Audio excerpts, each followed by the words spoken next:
Olá, bem-vindo à nossa aula de hoje.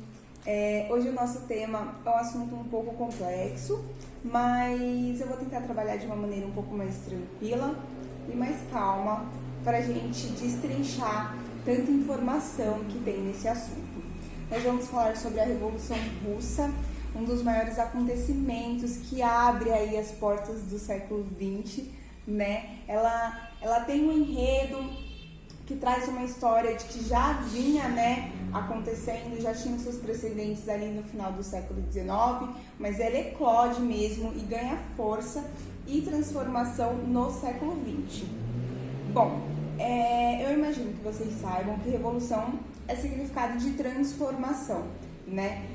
A revolução, ela muda a ordem com a qual as coisas são regidas dentro de uma sociedade, né? Alterando aí a política, a economia, a cultura, né? O âmbito social. Então ela transforma muito, ela é uma transformação e uma transição muito radical, tá? Para que a gente entenda um pouco esse contexto da revolução, a gente precisa falar um pouco sobre o que antecede a revolução, né? Então, a galera ali que estava dentro da Rússia nesse período estava bem insatisfeita, mas eles estavam insatisfeitos pelo governo que era regido ali naquele período, né? Nós estamos falando do czarismo, que seria então um regime muito semelhante ao absolutismo, tá? Que vai estar ali então impedindo mais da liberdade social e excluindo a população da vida pública, da vida política, das ações políticas. Na verdade, todas as ações e atividades tomadas e pensadas pelos czares, eles eram sempre em prol da própria nobreza, aliás, ali da própria regência de poder deles mesmo, porque até mesmo a nobreza sofria com algumas ações que os czares tomavam, né, por ser tão específico o modo de governarem e para quem eles governavam, né? Então, a gente se pergunta, foi os czares que realizaram essa transição, né? E não foram os czares que realizaram a transição da revolução, né? Muito pelo contrário, eles foram o pivô, eles foram aquilo que eles foram o incentivo da população. Aliás, eu não sei nem se eu posso falar incentivo, mas eles foram realmente o motivo pelo qual a população se incentivou a irem às ruas, né, a manifestarem a sua insatisfação, tá? Então foi por esse regime czarista. Para a gente entender um pouco mais, ele foi, então, um sistema político que estava imperando ali na Rússia desde 1547 até a Revolução, então muito tempo, né, do mesmo modo de governar e ali do poder sendo regido sempre pelas mesmas pessoas, pelas mesmas famílias, tá? O título de imperador, né, o título de imperador russo era esse czar, né? E ele se assemelhava então com essa figura do Estado, de tão concentrado que era o poder que ele detinha. Além de todo esse poder que os czares detinham, eles não tinham um intuito de trabalhar um progresso dentro do país, né? A Europa, ela estava sofrendo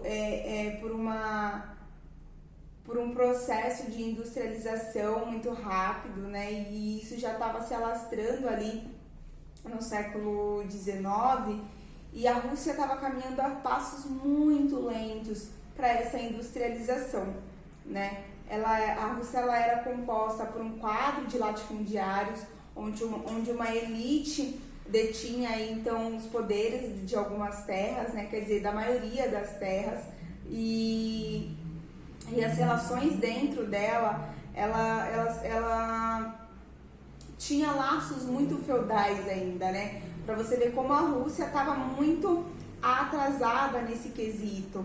Ela tinha esses laços feudais, onde o camponês ele tinha essa necessidade da terra, onde o camponês ele tinha a necessidade de ser o servo de uma outra pessoa, e onde os latifundiários se beneficiavam nessa situação.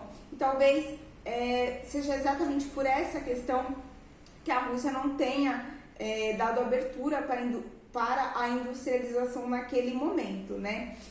Conforme ali no final do século XIX a insatisfação popular perante a economia já foi crescendo e sendo demonstrada, a gente teve o Alexandre II, que foi um dos czares, né, da Rússia, que tentou dar ali uma abertura maior para essa economia, para essa industrialização, que era o que a população estava buscando, né, e almejando, mas que devido aos interesses econômicos desse pequeno grupo, né,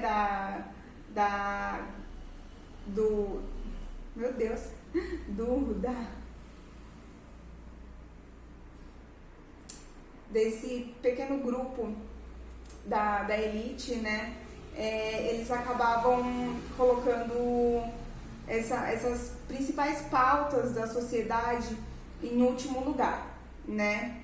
Então, uma das questões que o Alexandre II fez para tentar dar uma amenizada na insatisfação que já vinha acontecendo ali desde o final do século XIX na Rússia, foi então as decisões da abolição da servidão agrária, que seria então essa questão do camponês ter essa necessidade de estar ali dentro da terra,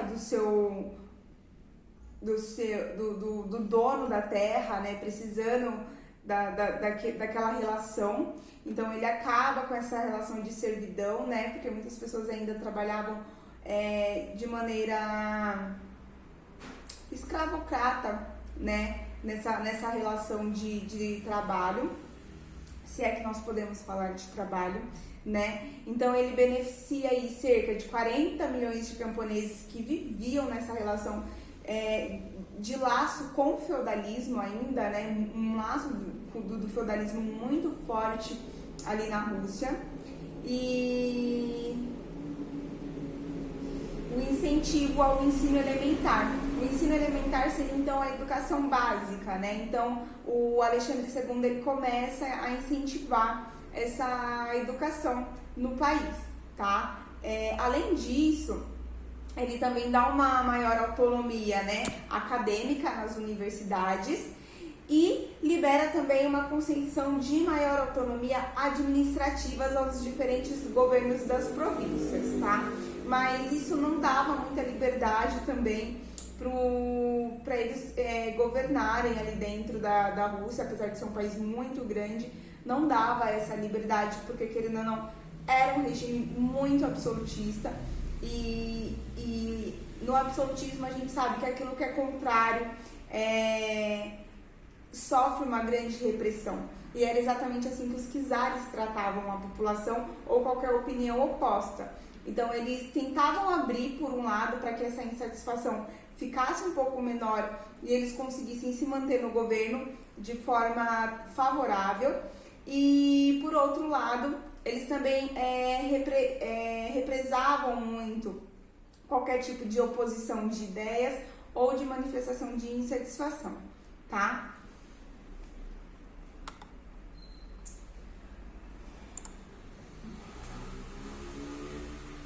Mesmo buscando essa renovação, essa abertura econômica e dando virando essa chavinha, né, de tentar trazer um pouco mais de industrialização e modernização para o país e tirando um pouco dessas amarras com o feudalismo, mesmo assim a população continuava insatisfeita, né? Não eram só essas questões que estavam imperando ali na Rússia, né? A população da Rússia estava passando por uma crise econômica, né? Os czares ainda continuaram tendo essa pressão da insatisfação popular.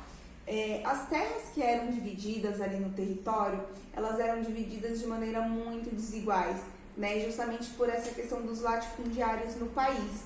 Então, os latifundiários, eles acabavam sempre recebendo mais terras, e os camponeses ficando desabrigados, né? Muitas das vezes entrando num estado de calamidade e de fome.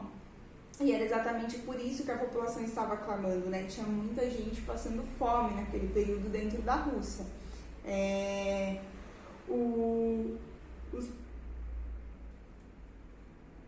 Essa questão com os latifundiários, ela traz também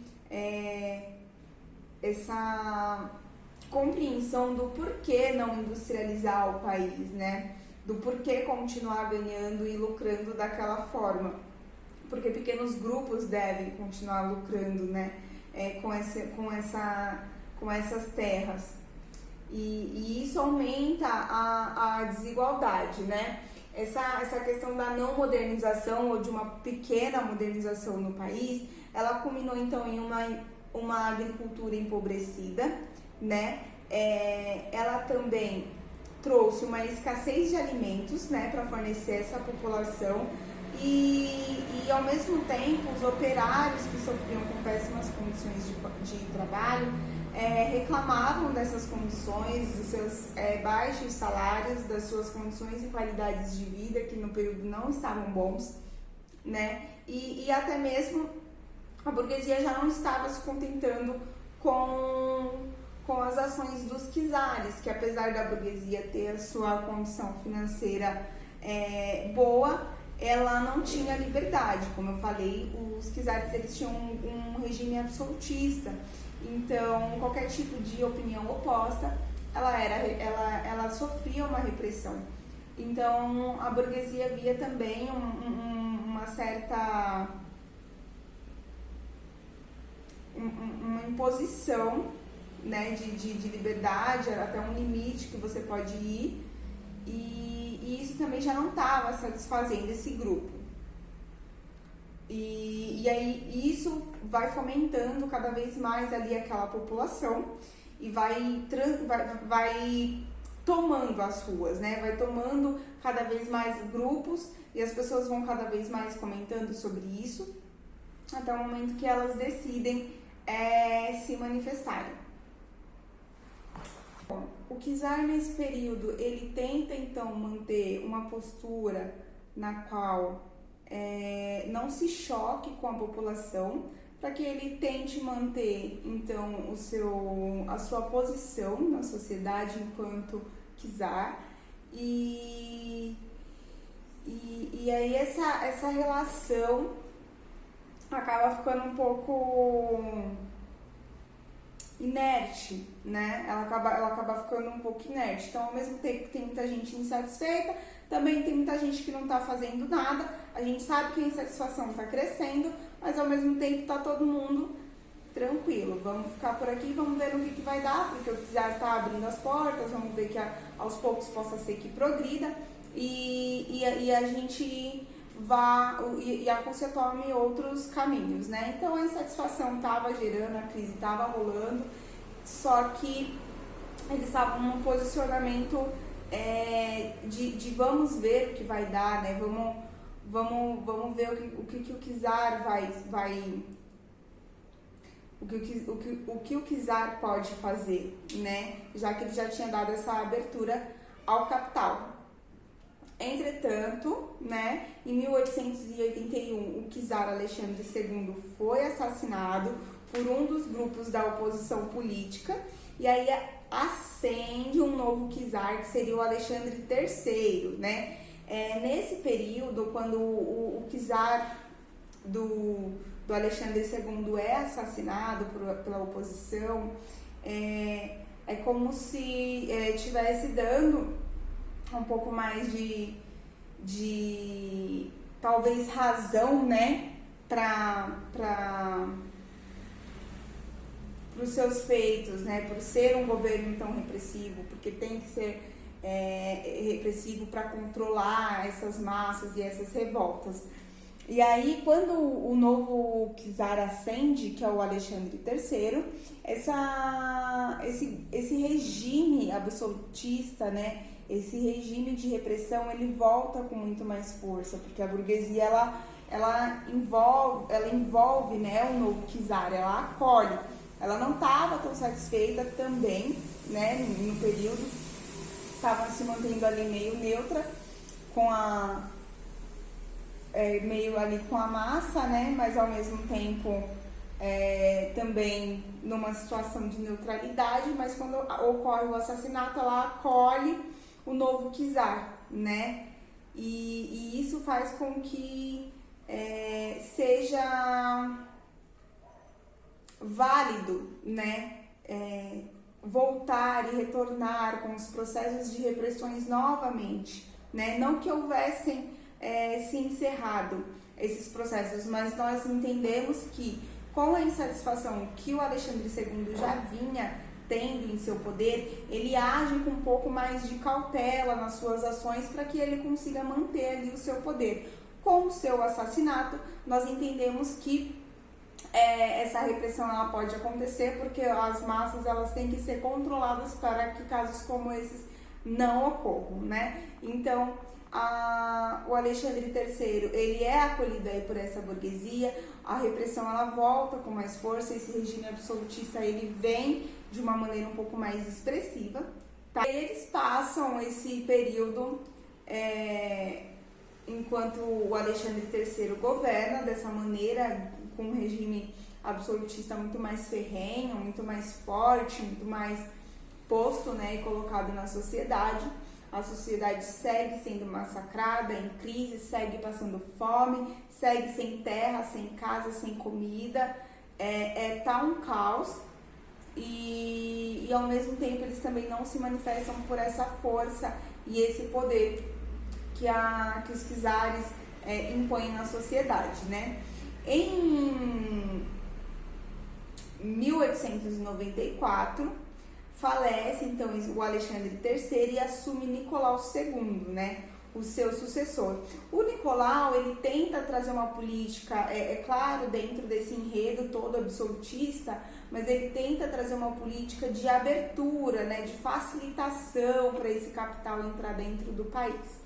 E aí ele vai tomar ali algumas medidas, e uma dessas medidas, elas são, então, trabalhar o desenvolvimento capitalista, né, ativando por medidas como a exportação do petróleo, a implantação de estradas de ferro e da indústria siderúrgica. Essas são algumas iniciativas que o Nicolau II vai ter para poder trazer aí e facilitar a abertura desse capital e desse giro econômico dentro do país, já que o país ainda tinha laços feudais muito fortes, né, e não estava ainda num processo de industrialização avançado, né, estava num processo de industrialização muito lento. Então ele abre um pouco as portas para isso através desses viés. Esse período, com essas novas ideologias políticas, com essas novas ideias, que vai surgir um movimento importante, né, ali na Rússia. Na verdade, seria então o início de um partido. O partido, ele traz então ali uma corrente inspirada no marxismo, né, e ele vai se chamar o Partido Operário Social Democrata.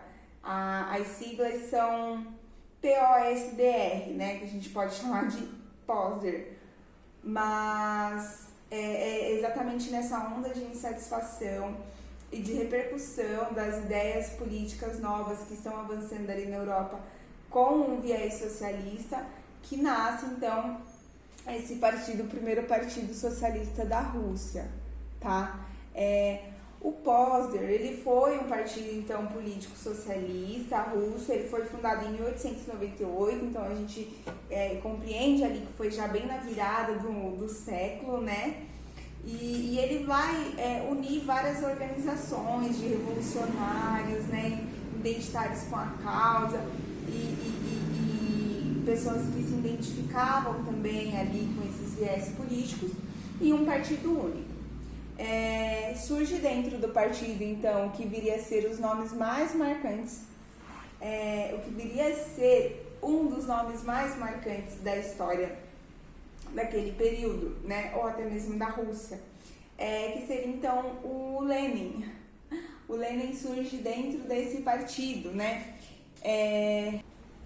E aí, em 1903, ocorre o segundo congresso do partido em Bruxelas, em Londres, e é exatamente nessa ocasião que o Lenin tem a oportunidade de expressar suas opiniões e falar para todas aquelas pessoas que estavam ali o ouvindo, né? E incentivá-los e trazendo as suas ideias de que deveriam lutar, né, por um poder centralizado, público.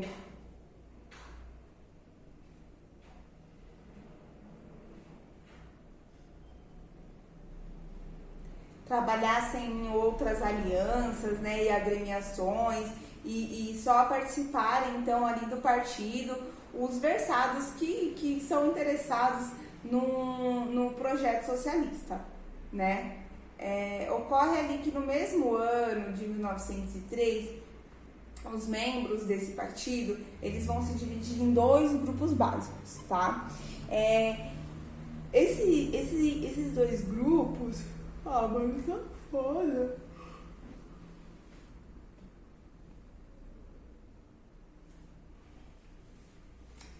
Esses dois grupos, eles vão se dividir, então, nos bolcheviques e nos mencheviques, que serão dois grupos, serão dois grupos importantes, os principais grupos, né, que estarão dentro dos movimentos ali na Rússia. Os mencheviques, eles eram liderados por Martov, né, e um outro líder também, que se chama Plekhanov. Eles defendiam que os trabalhadores poderiam conquistar, então, ali o seu objetivo, né, que seria uma política mais humanizada, mais social, mas através de uma mudança gradual, né, dentro mesmo da própria política, sem algum tipo de revolução, sem algum tipo de violência, e eles iriam deixar que as coisas desabrochassem com o tempo. Essa era a ideia dos mencheviques, né? Já os bolcheviques, que eram liderados por Lenin, eles tinham uma ideia mais revolucionária, eles defendiam que os trabalhadores iriam mesmo chegar somente nos objetivos deles pela luta revolucionária, né? E eles pregavam, então, a formação de uma ditadura do proletariado, no qual também estivesse a representação ali da classe camponesa, né? E esse grupo foi o grupo que mais teve adeptos, né? Onde a população mais se encontrou, né? E onde os revolucionários mais se encontraram e optaram. Então, os bolcheviques, eles ficaram conhecidos por esse nome por serem maioria, e os mencheviques por serem minoria, né? Porque se tornaram, então, dois grupos distintos, com talvez os mesmos intuitos ali, né? O mesmo viés, o mesmo caminho, mas com escolhas de processos diferentes, né? De como iriam chegar até lá. E como eu acho que era algo tão... E como era algo tão repressivo que a sociedade estava passando, ela não via outra alternativa senão caminhar pelo viés da luta revolucionária, né? Então, por isso, os bolcheviques, eles tinham mais adeptos à sua forma política, né? De encarar a situação no geral. Bom, como nós vimos, a população já estava bem satisfeita desse governo e desse regime absolutista, né? E a gente vê que os movimentos, eles já estavam acontecendo, né? Houve a formação do partido, depois a dissolução entre dois grupos, né? E E agora a gente vai acompanhar a primeira manifestação pública de muitas pessoas contra o governo, né? Na verdade, essa manifestação ela foi uma manifestação pacífica e o intuito mesmo da manifestação ela não era nem tanto contra o governo, era uma aclamação das dificuldades que a população vinha passando naquele período, né? Então, em 1904, a gente tem aí a tomada de decisão do czar de entrar numa guerra com o Japão por brigas e disputas territoriais, e a Rússia, que já não estava muito boa, ela acaba, né, dificultando mais ainda o seu quadro, gerando uma maior crise, né, gastando mais dinheiro então aí nessa guerra e financiando cada vez menos as prioridades, né, da população. E aí, com a situação dessa forma, a população decide então ir fazer uma passeata pacífica no castelo em São Petersburgo, né? Inclusive, uma das pessoas apoiadoras dessa passeata era um padre ortodoxo, né, chamado George Gapon. Ele que vai escrever ali, redigir uma carta informando quais eram as maiores problemáticas que a população estava passando ali naquele período e o que eles estavam solicitando, né? Ali na carta escrita pelo Gapon, ele deixava claro, né, os problemas e as opiniões dos trabalhadores, pedia por melhores condições de trabalho, salários mais justos, né, redução da jornada de trabalho, condenava então as horas extras que eram impostas pelos patrões das indústrias, né, fora também a fome que imperava ali naquele período. E eles iam então em busca dessa... era quase como um pedido, né? Foi realmente uma passeata muito pacífica, né? O intuito era esse. E aí, no domingo do dia 22, uma multidão de mais de 3.000 de pessoas prosseguiram, sem interferência da polícia, né, do governo, e eles vão então até o palácio de inverno, onde residia o czar, e eles chegam lá para poder entregar essa carta, para poder proclamar, para poder declarar as suas problemáticas, né, expô-las ali e expressar a sua insatisfação contra tudo que vinha acontecendo. E é exatamente nesse momento, né, que eles chegam ali no palácio, que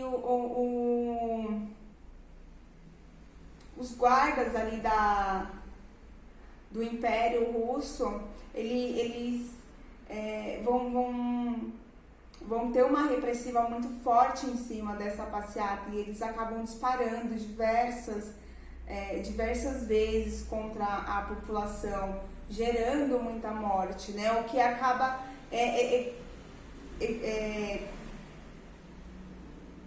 efervescendo mais tudo que aconteceu, né? Muita gente chama essa passeata como um ensaio da Revolução, como se ali tivesse sido o início, né?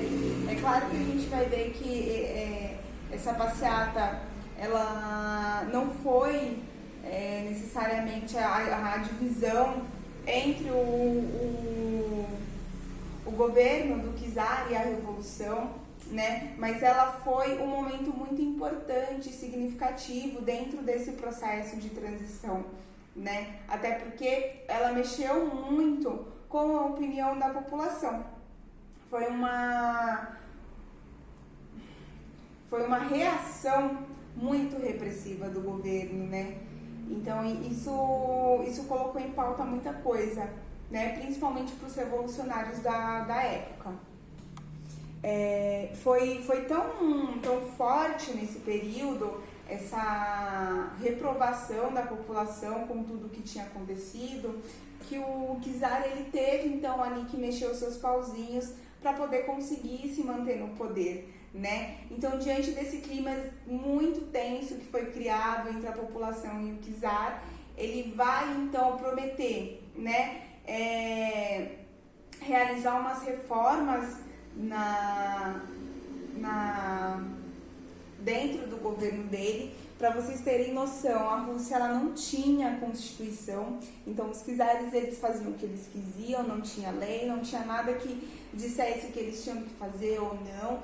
Os czares eles eram um estado e ponto, né? Então é nesse período, dentro de toda essa efervescência, que o Nicolau II ele vai convocar então, né, eleições gerais para o parlamento, que seria a Duma, e essa Duma ela iria então elaborar uma constituição para a Rússia, que viria a ser então a primeira constituição da Rússia, tá? Essas promessas que foram feitas pelo Nicolau II, elas se mantiveram até a guerra entre a Rússia e o Japão se encerrar, né? E para manter ali a população inerte, para manter a população satisfeita, entre aspas, né? E assim que termina, que se encerra essa guerra com o Japão, o governo russo ele então mobiliza suas tropas para reprimir qualquer tipo de foco de revolta dos trabalhadores, né? Ou de qualquer tipo de foco da oposição. Assumindo ali o comando da situação, né? Deixando de lado todas aquelas promessas liberais que ele tinha feito, e a única promessa que ficou de tudo que ele tinha falado foi a Duma, né? Que foi o conselho se manteve, né? Mas até mesmo a Constituição ele desfez. Apesar da população não estar satisfeita com tudo que tinha acontecido e o czar ter voltado a usar a sua revolta, o seu poder e o seu absolutismo contra a população, ele conseguiu manter a população ali inerte durante um período, mas como czar só pensa em czar, ele tomou uma decisão e uma ação que chocou boa parte da população e que viria a ser o pivô, né, de um ponto importante, muito significativo do que iria acontecer posteriormente, né, com a Revolução. Então, o czar ele decide ser um dos primeiros países a entrar ali, né, na Guerra Mundial. A gente compreende que a Rússia ela não tinha poder aquisitivo para isso, né? Ela estava numa crise lascada, né? A população da Rússia estava sofrendo pra caramba e o czar ele estava investindo pesado na guerra. Então, não estava batendo, não estava ornando, já não estava bom. E ele começou a investir mais na guerra e a Rússia na guerra também não estava indo bem. E aí foi quando a população ficou num estado mais caótico e tudo que a população queria naquele momento, de primeira instância, era que o país saísse da guerra, que estava sendo muito complexo para eles, todas aquelas situações. E aí, em uma das greves que ocorrem em meio a toda essa insatisfação da população naquele período, o Nicolau II ele ordena então para suas tropas agirem com repressão contra a população, para que eles atirassem na população, né, para que eles dispersassem e acabassem ali com aquele movimento. Só que nesse período nem mesmo o exército estava do lado dele, porque ninguém estava querendo que a Rússia estivesse na guerra, porque o país foi colocado num local, numa situação muito delicada, né? Então nem mesmo o exército estava mais do lado dele, não estava mais dando para ficar do lado dele. E foi nesse momento que que em 15 de março de 1917, o conjunto de forças políticas de oposição, liberais, burgueses e socialistas, né, que era um conjunto da galera da Revolução, eles depuseram o czar Nicolau II, dando início à Revolução Russa, tá? Foi exatamente quando o exército também já não consegue mais apoiar e defender o governo, que a Revolução ela consegue tomar aí ela consegue tomar a sua força maior, né? Ela consegue ter a sua força maior, porque aí já não tinha ninguém que conseguisse estar ao lado de czar, né? Então toda a população queria uma transformação e clamava por isso. Sendo reinstaurado então o governo provisório. Esse governo provisório, na verdade, ele era um governo burguês de latifundiário, né? Então que continuava correspondendo ali aos interesses da classe burguesa, e ao mesmo tempo em que esse governo provisório ia tentando ali organizar toda a bagunça que o czar tinha feito que os czares tinham feito durante tanto tempo, os soviéticos eles tentavam ganhar espaço dentro da política e conseguir ter mais voz, né? Os soviéticos eles eram um grupo de trabalhadores que lutavam por causas trabalhistas, né? Então eles estavam ali dentro da política, inseridos no campo político, tentando ganhar espaço nesse governo provisório, porque eles também estavam lá na luta, na revolução. Enquanto tudo aconteceu, eles também queriam ter voz. Só que como o governo, ele era um governo elitista, ele era um governo de latifúndios, ele tinha então as suas prioridades, né? E não foi tão fácil assim para os soviéticos ganharem o seu espaço. Nesse mesmo período, com a ajuda alemã, o Lenin regressa à Rússia, né? Nós já havíamos falado do Lenin no início, mas ele estava exilado em um outro país, justamente pelos fatos dos seus ideais, por ser um revolucionário, né? Por todas as suas ideias que ele tinha. Então, as ideias dele não eram bem-vindas na Rússia durante o regime czarista. E aí, com a ajuda alemã, que tinha um certo interesse nessa relação, ela financia, então, o retorno de Lenin, até mesmo financia também os movimentos que o Lenin vai tomar para conseguir dar voz ali, então, aos soviéticos quando ele retorna à Rússia, né? Ele já retorna à Rússia com um lema de todo o poder aos soviéticos. Ele estava ali dentro daquela causa, né?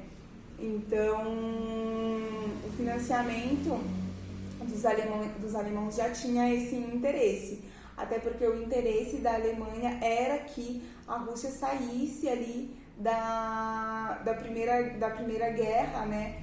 E enfim, ela saindo, eles iriam avançar com territórios, teriam ali os seus pactos e então tinham um interesse nesse financiamento, né? Como mesmo com o governo provisório a população ela continuava sofrendo com toda a crise econômica, até porque uma transição ela não é fácil, e quando ela é feita de uma forma com a qual um grupo ele continua se beneficiando sem pensar no progresso, né, da sociedade num todo e da população num todo, ela ainda vai continuar sentindo, e foi o que a população continuou sentindo nesse período. É claro que estava melhor do que com o czar para eles, né? Mas eles ainda estavam insatisfeitos, principalmente para os revolucionários do período, né? Que tinham o intuito de revolucionar as causas trabalhistas, que tinham o intuito de revolucionar a causa social, de trabalhar ali e melhorar a crise econômica, né? Então, eles continuavam lutando e persistindo para ganhar espaço dentro da política, né? A revolução ela se dá então dividida em duas fases, né? A gente tem aquele primeiro passo importante lá em 1905, com o Domingo Sangrento, onde o czar manda matar todo mundo que está ali protestando, né? Que já é um ato chocante e um ato também, ao mesmo tempo, de manifestação de insatisfação da população. E depois, durante esse período, a gente vê que continua uma movimentação política entre organizações, né, até a Revolução de fato. E o segundo ponto vem com a Primeira Guerra Mundial também sendo um fator importante para que essa revolução ecloda, né? Porque aí já era insustentável para qualquer classe da sociedade, até mesmo para o próprio exército do czar, né? E aí quando a revolução ela ocorre, ela acaba sendo dividida em duas partes. A chamada de Revolução Branca ou Revolução de Fevereiro, que é a primeira parte da Revolução, que é esse período de governo provisório. E nós vamos conhecer também a Revolução Vermelha, que vem aí com outros comandos, né? Essa segunda fase, ela é conhecida como Revolução Vermelha ou Revolução de Outubro, né? Ela teve seu início em novembro de 1917, ou seja, foi no mesmo ano, alguns meses de diferença. E ela tinha como exigência a saída da guerra, que o governo provisório não tinha feito. Ele estava continuando governando ali para interesses de uma elite, mesmo que não fosse o mesmo regime absolutista e repressivo, ele estava governando para um grupo específico e também não tinha retirado as tropas da guerra, né? Então, essa segunda fase, ela vem exigindo a saída da guerra, o fim da escassez, né, de alimento, uma reforma agrária, né, e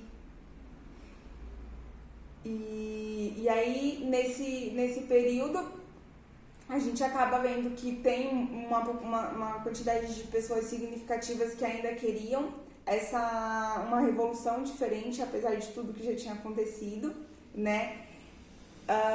O Lenin, então, com o apoio da Alemanha, como eu falei, financiado pela Alemanha, ele organiza, então, novos movimentos e em 25 de outubro, com a ajuda de elementos ali anarquistas, socialistas, revolucionários, eles cercaram a capital, onde estavam sediados o governo provisório, né? E como os bolcheviques eles eram maiores em números, eles tinham um apoio de boa parte da população, né? Eles cercam ali então a capital e conseguem invadir onde estavam localizados ali os líderes do governo provisório, né? Após algumas divergências de posicionamento, era consenso entre todos, né, tanto da galera do governo provisório quanto dos bolcheviques também, que os partidos políticos russos seria necessária, então, a criação de uma Assembleia Constituinte e que apenas essa teria autoridade para decidir sobre a forma da qual o governo agiria a partir de então, né? Depois do fim do absolutismo.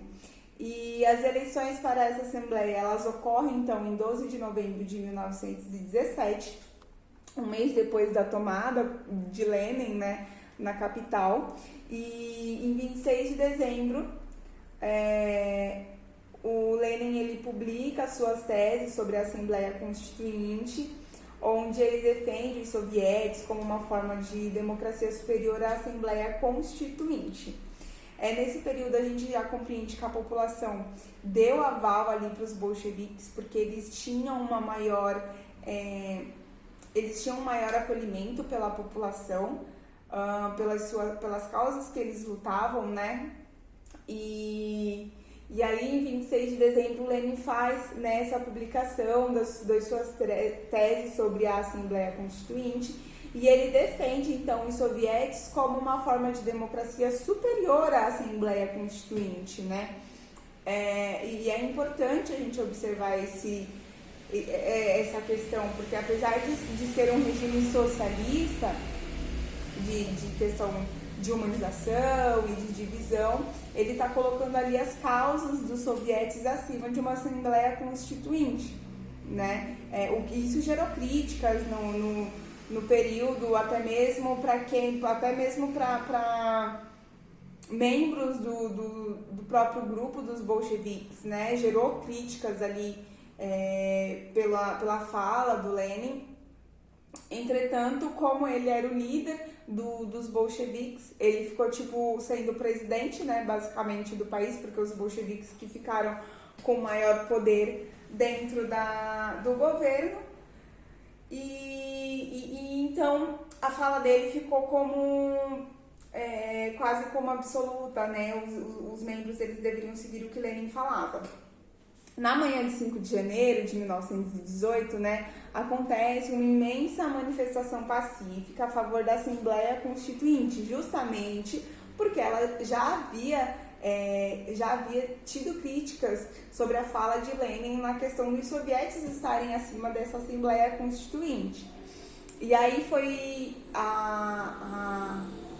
essa manifestação pacífica, ela foi dissolvida a bala por tropas leais ao governo bolchevique. Então ali a gente vê que essa questão da repressão, ela também estava começando a se mostrar, né, dentro do próprio governo bolchevique, né?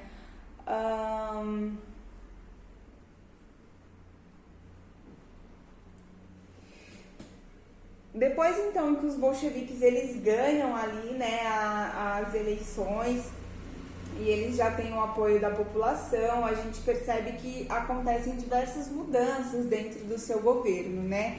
E uma delas foi o pedido de paz imediata, né? Então, em março de 1918 foi assinado com a Alemanha o Tratado de Brest-Litovsk, né, no qual a Rússia abre mão de diversos territórios que eles estavam em disputa.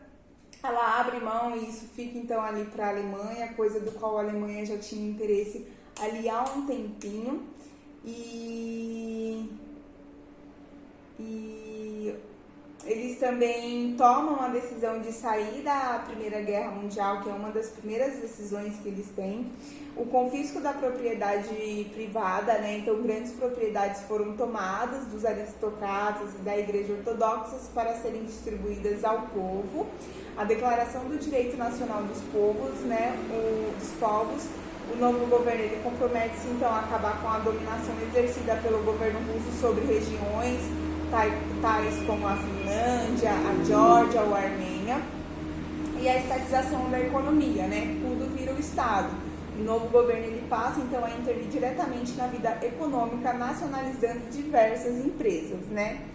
E aí agora a gente vai entender por que não paramos por aqui. A revolução ela aconteceu. A gente teve a primeira fase, que foi a fase branca do governo provisório, que estava governando só para um grupo elitista, né? E aí a gente vem com o Lenin, que foi financiado pela Alemanha, que tinha os seus interesses, que aí foi a fase vermelha, ou a Revolução de Outubro, que entra ali, invade a sede e busca pelo seu espaço, se impõe, ganha as eleições e agora dentro desse governo toma essas medidas, né, de transições, e a gente vê que são medidas realmente de transformações bem radicais, mas a revolução ela não para por aqui, tá? Com a tomada dos bolcheviques, iniciam então os movimentos contra-revolucionários. Por quê? Porque o governo bolchevique ele também acabava sendo repressivo de certa forma, né? Ele tinha sua repressão, ele não queria que os seus ideais fossem atacados, até porque eles queriam que se mantivesse dessa forma, queriam conseguir fazer o trabalho de uma forma completa e instituir o socialismo no país.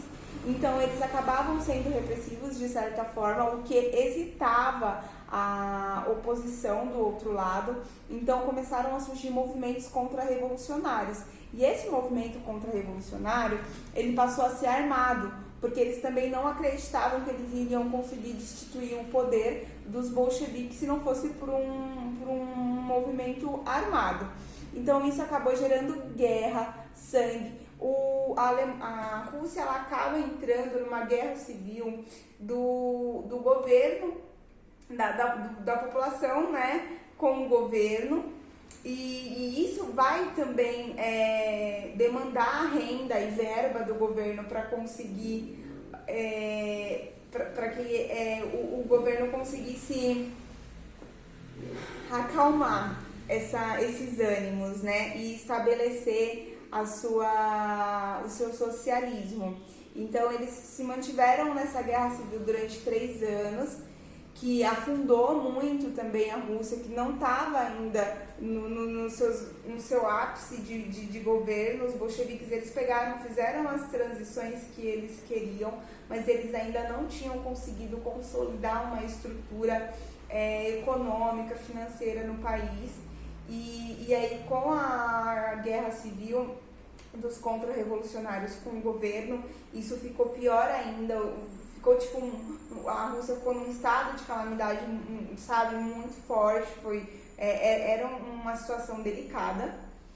E só que essa guerra civil, ela também iria trazer então consequências, né, para a população, né? Então, quando termina a guerra civil, a Rússia ela estava completamente arrasada, com graves problemas para recuperar a sua produção agrícola, a sua economia, né? E também a sua produção industrial. E aí, pouco tempo depois que se encerra aí a Guerra Civil, em 1921, adaptou-se um conjunto de medidas conhecida como Nova Política Econômica, né, ou UNEP.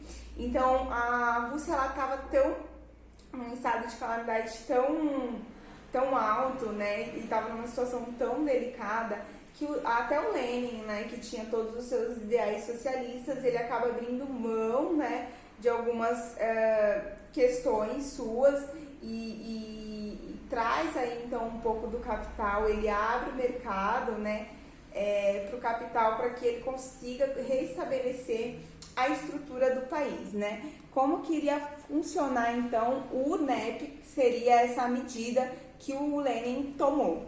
O NEP, ele seria uma liberação de capital estrangeiro entrando no país para sua reestruturação, né? Então, o Estado russo, ele continua exercendo o controle sobre os setores considerados vitais para a economia, mas ele libera que entre capital estrangeiro, né, investimento estrangeiro, de outros lugares, para que essa economia gire e ele consiga reestruturar o país, né? Em dezembro de 1922, foi organizado então um Congresso Geral de todos os soviéticos, ocorrendo a fundação da União das Repúblicas Socialistas Soviéticas.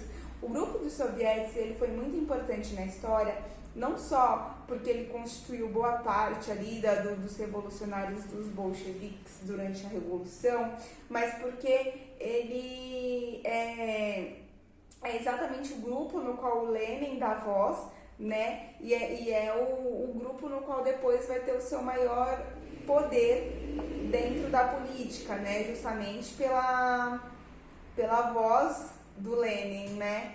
Quer dizer, através da voz do Lenin, né?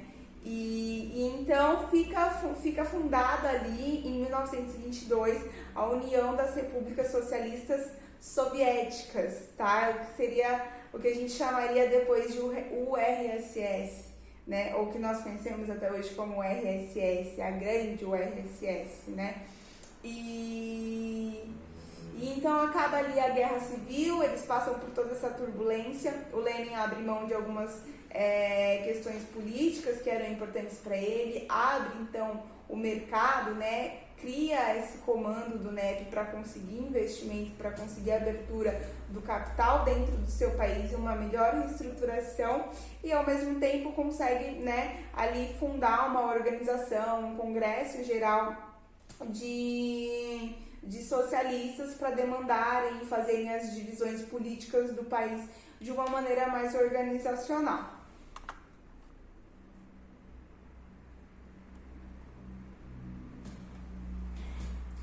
O Lenin, ele falece, né, em janeiro de 1924, então 2 anos depois ali que é fundada a União Soviética, né? E nesse período acaba criando uma grande tensão, né? Porque é uma luta interna dentro do Congresso Soviético, porque eles têm duas figuras principais que podem estar aí ascendendo o posicionamento de Lenin, né, que seria então o Trotsky ou o Stalin, né? O Trotsky, ele defendia uma teoria de revolução permanente, né, segundo onde o socialismo só seria possível se ele fosse construído à escala internacional, né? Então, uma revolução socialista ela deveria se dar na Europa e no mundo todo. Já opondo a ideia do Trotsky, o Stalin ele defende uma construção de um socialismo em um país só. Primeiro, consolidando esse socialismo dentro do país antes de explorá-lo, né, mundo afora. Então, ele pregava que os esforços pela revolução ele deveria ser permanente e comprometendo a consolidação interna do socialismo na União Soviética, né? Entretanto, quem acaba mesmo ficando com ascendendo esse posicionamento do Lenin acaba sendo Stalin, que tinha uma proximidade maior com os ideais do Lenin, né?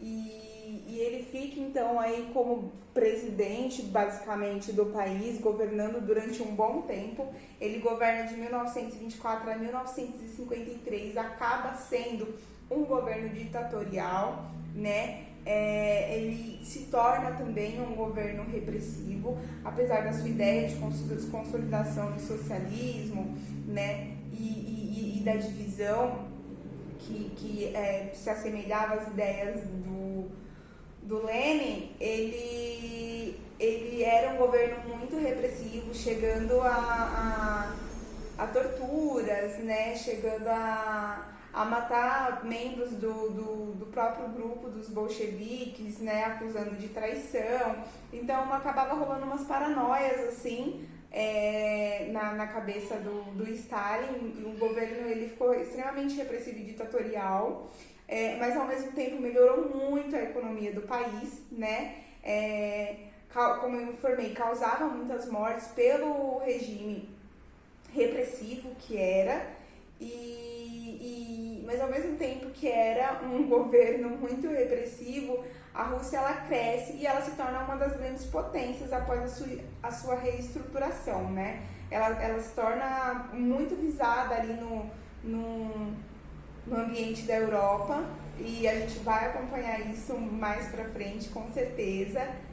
Mas ao mesmo tempo, então, que tinha a sua luz, tinha a sua sombra, né? Era um governo extremamente ditatorial, tinha suas questões, mas melhorou muito a economia do país e conseguiu restabelecer tudo que o czarismo tinha somente afundado, tá? O governo do Stalin ele termina, então, ali com a sua morte em 1953, tá? Essa foi a nossa aula de Revolução Russa, eu espero que vocês tenham entendido. É mesmo um tema muito complexo, a gente fala de diversos movimentos, a gente fala de diversos grupos, formações, manifestações, né? E também líderes políticos que vão mudando. A gente vê que é um processo longo de brigas contínuas, né? De conflitos contínuos e internos. Então acaba sendo um pouco complexo mesmo, tá bom? Eu espero que vocês tenham gostado da aula de hoje e a gente finaliza. Até mais!